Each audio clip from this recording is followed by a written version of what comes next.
तो गाइस आज की वीडियो काफी धांसू होने वाली है, जिसके अंदर हम बात करने वाले हैं बाबा ब्रॉक लेसनर की। हम बात करेंगे ट्राइबल चीफ रोमन रेंस यानी कि ओटीसी की, प्लस हम बात करने वाले हैं दोस्तों इस टाइम की द बिगेस्ट अपडेट की, जो कि जुड़ी हुई है apex predator Randy Orton and CM पंक से। तो रैंडी ऑर्टन के नाम आज वीडियो को लाइक जरूर कीजिएगा। बहुत कम लोग रहते हैं जो कि रैंडी ऑर्टन के नाम लाइक करते हैं। आपको बताना चाहूंगा रैंडी ऑर्टन एनएक्सटी में जाने वाले हैं। Yes, it's a breaking news. Randy Orton and CM Punk W वालों ने कंफर्म कर दिया है एनएक्सटी के लिए। दरअसल एनएक्सटी अपना नेटवर्क चेंज करी है। भारत में तो कोई नेटवर्क चेंज नहीं होगा, लेकिन अमेरिका में दोस्तों अब एनएक्सटी CW नेटवर्क पर आया करेगी। और ऐसे में दोस्तों ये चीज 1 अक्टूबर को अप्लाई होते हुए नजर आएगी। 1 अक्टूबर को दोस्तों एनएक्सटी अपना नेटवर्क चेंज करेगा और एनएक्सटी को दोस्तों एक आप कह सकते हैं बढ़िया श्रेणी में डब्ल्यू वाले रखने वाले हैं। अब दोस्तों ये प्राइमरी जो टेरिटरी रहती थी वो नहीं रहेगी, ये फिर से वो गोल्ड एंड ब्लैक ब्रांड बनने वाला जो कि ट्रिपल एच ने बिल्ड किया था। बस इस वक्त दोस्तों शॉन माइकल्स इसका प्रतिनिधित्व करेंगे। और गाइज 1 अक्टूबर यानी कि 1 अक्टूबर शिकागो में होने वाला है। तो गाइज यहां सीएम पंक को उसके लिए कंफर्म कर दिया गया है। वहीं दोस्तों बात की जाए दूसरी एनएक्सटी की जो कि सैन लुइस से लाइव रहेगी, वहां रैंडी ऑर्टन को कंफर्म कर दिया गया है। तो अब CM Punk and Randy Orton क्या करने वाले एनएक्सटी में मैं नहीं जानता, लेकिन पर्सनली मैं चाहता हूं कि जो फेमी है जो कि गाइज शायद से वहां नॉर्थ अमेरिकन चैंपियन है, उनका फेस ऑफ हो रैंडी के साथ। दोनों ही काफी तगड़े लगेंगे रिंग के अंदर अगर फेस ऑफ होता है। और वहीं सीएम पंक का देखना होगा गाइज वो कैसे वहां शॉट्स लेते हैं, क्योंकि बताया जा रहा है कि AEW के साथ ये नेक टू नेक जाने वाले हैं।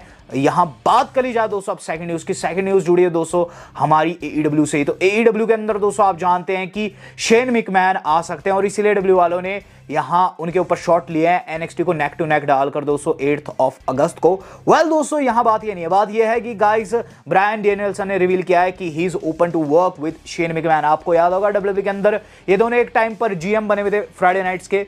ऐसे में दोस्तों वो क्या चीज कहें कि उनकी कोई भी बीफ नहीं है शेन मैकमैन के साथ और वो उनके साथ काम करना चाहते हैं। अब देखते हैं शेन मैकमैन क्या वाकई में AEW में ऐसे रेसलर अपीयर होते हैं या फिर नहीं। हम बात कर लेते हैं इससे अगली न्यूज की। इससे अगली न्यूज जो आज के हमारे जुड़े दोस्तों एज से। तो सुबह सवेरे जब मैंने ट्विटर खोला ना, एज दोस्तों लिटरली ट्रेंड कर रहे थे। रीजन क्या है कि आप जानते हैं इस वक्त जजमेंट डे के 2 टुकड़े हो चुके हैं। एक तरफ टेरर ट्विंस यानी कि दोस्तों हमारे अपने Damian Priest and Rhea Ripley, दूसरी तरफ बाकी के मेंबर्स हैं।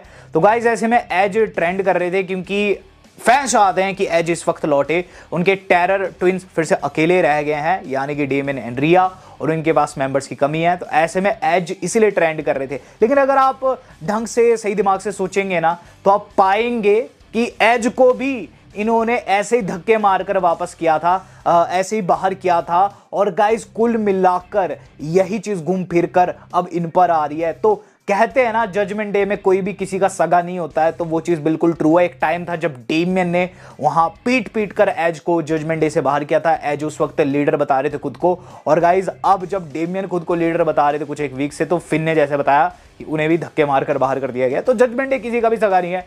और इससे एक चीज साफ है कि आगे जाकर जो भी लीडर बनने की कोशिश करेगा उसे भी जजमेंट डे ऐसे ही बाहर करेगी। बात कर ली जाए दोस्तों इस अगली न्यूज की। इससे अगली न्यूज जो आज के हमारे जुड़ी है वो जुड़े दोस्तों लिम मॉर्गन से। तो जब जजमेंट डे की बात कर रहे हैं तो जजमेंट डे की brand new female diva superstar यानी कि दोस्तों लिम मॉर्गन को कैसे भूल जाए। लिम मॉर्गन गाइज एक बड़ी ख्याति प्राप्त कर चुके हैं। लिम मॉर्गन साइंड अप हो चुकी है पैराडाइम टैलेंट एजेंसी के साथ, जो कि मैं आपको ऑलरेडी एक वीडियो में बता भी चुका हूं कि टैलेंट एजेंसी है। माना आगे जाकर दोस्तों लिम मॉर्गन मूवीज में भी आप लोगों को देखने को मिल सकती है। तो लिम मॉर्गन की बल्ले बल्ले हो चुकी है और लिम मॉर्गन ने यहां रिएक्शन भी दिया है। लिम मॉर्गन ने दोस्तों इस चीज के ऊपर नहीं बल्कि रिया रिप्ली के ऊपर रिएक्शन दिया। कल रात वाली वीडियो में दोस्तों मैंने आपको बताया था रिया ने क्या कहा है, डेमियन ने क्या कहा है। तो इस पर दोस्तों लिम मॉर्गन रिएक्शन देते हुए लिखती है, this attitude was precisely your problem, यानी कि जो ये एटीट्यूड है बस यही तुम्हारी प्रॉब्लम है रिया रिप्ली। तो रिया रिप्ली बेसिकली ये चीज कह रही थी कि उनकी जो टीम है वो एक्चुअल में जजमेंट डे है और लिम मॉर्गन ने बस इसी के ऊपर रिएक्शन दिया है। इनका जब भी आगे मैच होगा बहुत ज्यादा मजा आएगा इस बारी। बात कर ली जाए दोस्तों इससे अगली न्यूज की। तो इससे अगली न्यूज जो आज हमारी जुड़ी हुई है वो जुड़ी हुई है दोस्तों द फिनोम अंडरटेकर से। तो इट्स अ ब्रेकिंग न्यूज, एक और ब्रेकिंग न्यूज, अंडरटेकर एक और मैच लड़ना चाहते हैं। Yes it's confirmed. हाल फिलहाल में इंपल्सर टीवी में दोस्तों अंडरटेकर आए थे, जो कि लोगन पॉल का पॉडकास्ट है। सबसे पहले उन्होंने लोगन पॉल की तारीफ की, ये चीज कही कि आपने चैंपियनशिप को मेन स्ट्रीम कर दिया है। बेसिकली लोगन पॉल दोस्तों अलग अलग जगह लेकर जा रहे थे चैंपियनशिप को, आपको पता होगा। तो इसी पर अंडरटेकर ने उनकी तारीफ की।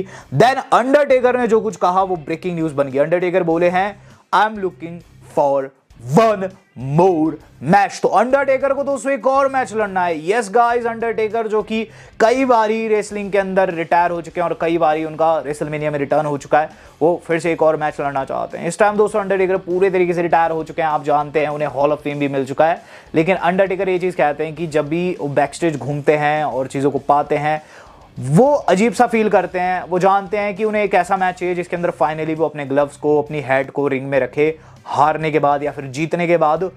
तो ऐसे में वो चाहते हैं कि डब्ल्यू वाले उन्हें एक मैच दे। तो यहाँ दोस्तों लोगन पॉल का भी रिएक्शन आता है, वो चीज़ कहते हैं कि हाँ, मुझे लगता है आप में कुछ बाकी है, आप में कुछ कहना, कुछ करना बाकी है, और मुझे लगता है आप वो करना चाहते हैं। दैट मीन्स दोस्तों चाहते हैं कि आखिरी मैच लड़े। और गाइस अब देखते हैं कि अंडरटेकर को क्या डब्ल्यू वाले ऐसा मौका देते हैं या फिर नहीं। लेकिन मेरे हिसाब से अंडरटेकर की बहुत ज़्यादा एज हो चुकी है और गाइस ये कहीं ना कहीं उनकी लेगेसी के ऊपर दाग भी छोड़ सकती है। बात कर ली जाए दोस्तों इससे अगली न्यूज़ की। इससे अगली न्यूज़ जो आज की हमारी जुड़ी हुई है दोस्तों हमारे अपने ट्राइबल चीफ रोमन रेंस से। तो रोमन रेंस के ऊपर दोस्तों ब्रांड न्यू अपडेट आ चुकी है। जो हमारे अपने ट्राइबल चीफ है गाइस, उनकी पार्टनरशिप हुई थी पास्ट में जॉर्डन ब्रांड के साथ, जो कि थोड़े टाइम के लिए दोस्तों आगे पोस्टपोन हो गई थी। लेकिन अब अपडेट आ चुकी है इसके ऊपर।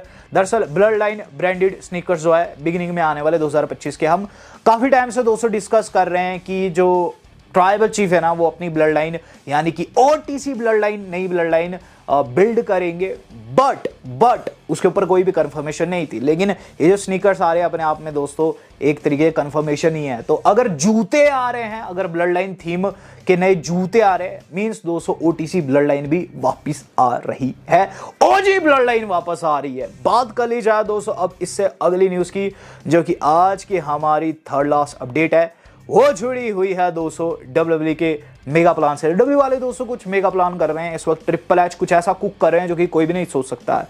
द गेम ट्रिपल एच दोस्तों एक ऐसी चीज करने वाले जो कि गाइस काफी यूनिक रहेगी। अक्सर ऐसा होता है कि जो इंटरनेशनल पीपीवीज होते हैं, प्रीमियम लाइव इवेंट होते हैं, वहां दोस्तों रेसल करने के बाद सुपरस्टार्स को फ्लाइट पकड़कर जल्दी जल्दी अपने देश यानी कि अमेरिका आना पड़ता है।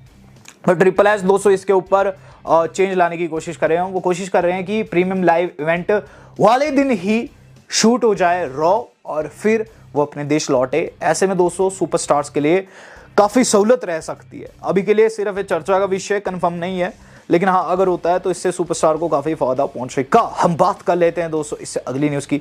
इससे अगली न्यूज़ जो आज की हमारी जुड़ी है वो आज की हमारी सेकेंड लास्ट अपडेट भी है। वो जुड़ी हुई है दोस्तों वही थिंग से, यानी कि OG blood line Roman Reigns Sami Zayn Jey Uso की रियूनियन से। तो गाइज सच्ची बात बताऊं, ये न्यूज़ काफ़ी तगड़े तरीके से स्ट्रक की सुबह सवेरे जब मैंने देखा। एडम पेयर्स ने कंफर्म कर दिया है कि वॉलर एंड थ्योरी का आना रॉ में संयोग नहीं है। यहां दोस्तों एडम पेयर्स ने कंफर्म किया है कि उनका एक ट्रेड हुआ है निक एल्डिस के साथ में, जिसके तहत दो सुपरस्टार स्मैकडाउन में रॉ में आएंगे। और रॉ में आए भी आपने देखा, वॉलर एंड थ्योरी आए। और गाइस एडम पेयर्स ने आगे बताया कि अब रॉ से दो सुपरस्टार जो है वो स्मैकडाउन में जाने वाले हैं। तो गाइस ऐसे में फैंस क्या चीज कह रहे हैं? फैंस कह रहे हैं कि ये दो सुपरस्टार्स कोई और नहीं बल्कि जे उसो एंड सेमी ज़ेन ही रहने वाले हैं। लेकिन गाइस इस पे कंफ्यूजन बस यही है, क्या वाकई में ये होने वाला? ये चीज तो गाइस अब स्मैकडाउन में पता चलेगी, जहां ट्राइबल चीफ रोमन रेंस का बम्पर रिटर्न होने वाला है। और गाइस इस तगड़े रिटर्न के अंदर दोस्तों देखेंगे कि क्या वाकई में जे एंड सैमी आकर उन्हें ज्वाइन करते हैं या फिर नहीं। तो गाइस एडम पेयर्स ने आग लगा दी है लिटरली ये चीज ड्रॉप करके कि एक ट्रेड हुआ है हाल फिलहाल में रॉ एंड स्मैकडाउन के बीच में। अब देखना होगा ये ट्रेड क्या परमानेंट है या फिर टेम्पररी। हम बात कर लेते हैं दोस्तों आज की अपनी मेन खबर की। तो गाइस मेन खबर जो आज की हमारी जुड़ी हुई है वो जुड़ी हुई है दोस्तों बाबा ब्रॉक लेसनर से। तो old Brock Lesnar is back. तो आप जानते हैं दोस्तों बाबा ब्रॉक लेसनर बहुत ज्यादा चर्चा में इस समय, क्योंकि फैंस चाहते थे कि रोमन रेंस लौटे। और गाइस फैंस को उनकी इच्छा जो है पूरी होते हुए नजर आई। समरस्लैम में tribal chief the OTC original tribal chief Roman Reigns ने अपना रिटर्न किया। लेकिन जब रोमन रेंस का नाम आता है तो बाबा ब्रॉक लेसनर का भी नाम आता है, क्योंकि पास्ट में एक दूसरे के आर्च एनिमीज रहे हैं।